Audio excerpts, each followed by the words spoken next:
Indian captain Rohit Sharma test ക്രിക്കറ്റിൽ നിന്ന് വിരമിച്ചു. ജൂണിൽ തുടങ്ങുന്ന ഇംഗ്ലണ്ട് പര്യടനത്തിൽ പുതിയ ക്യാപ്റ്റൻ വേണമെന്ന് സെലക്ഷൻ കമ്മിറ്റി BCCIയോട് ആവശ്യപ്പെട്ടു എന്ന റിപ്പോർട്ടുകൾക്ക് തൊട്ടു പിന്നാലെയാണ് രോഹിത്തിന്റെ വിരമിക്കൽ പ്രഖ്യാപനം. ഇന്ത്യക്കായി ടെസ്റ്റ് ക്രിക്കറ്റ് കളിക്കാൻ കഴിഞ്ഞത് അഭിമാനകരമാണെന്നും ഏകദിനത്തിൽ തുടരുമെന്നും രോഹിത് അറിയിച്ചു. രോഹിത്തിന് പകരം ശുഭ്മാൻ ഗിൽ ടെസ്റ്റ് ക്യാപ്റ്റനായേക്കുമെന്നാണ് സൂചന.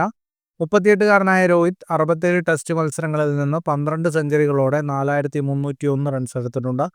2020 ക്രിക്കറ്റിൽ നിന്ന് രോഹിത് നേരത്തെ തന്നെ വിരമിച്ചിരുന്നു. രോഹിത്തിന്റെ കീഴിൽ റെഡ് ബോൾ ക്രിക്കറ്റിൽ സമീപകാലങ്ങളിൽ നിരാശാജനകമായ പ്രകടനമാണ് ഇന്ത്യ നടത്തിയത്. കഴിഞ്ഞ വർഷം നടന്ന ബോർഡർ ഗാവസ്കർ ട്രോഫിയിൽ ഇന്ത്യ ഓസ്ട്രേലിയയോട് 4-1 പരാജയപ്പെട്ടിരുന്നു. ഇതിനു പിന്നാലെ ഇന്ത്യക്ക് വേൾഡ് ടെസ്റ്റ് ചാമ്പ്യൻഷിപ്പിന്റെ ഫൈനലിലേക്ക് യോഗ്യത നേടാൻ സാധിക്കാതെ പോവുകയും ചെയ്തു. തുടർ തോൽവികൾക്ക് പിന്നാലെ പരമ്പരയിലെ അവസാന മത്സരത്തിൽ നിന്നും രോഹിത് സ്വയം പിന്മാറിയിരുന്നു.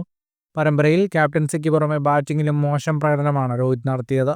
3 ടെസ്റ്റിൽ നിന്ന് രോഹിത്തിന് 31 റൺസ് മാത്രമേ നേടാനായുള്ളൂ.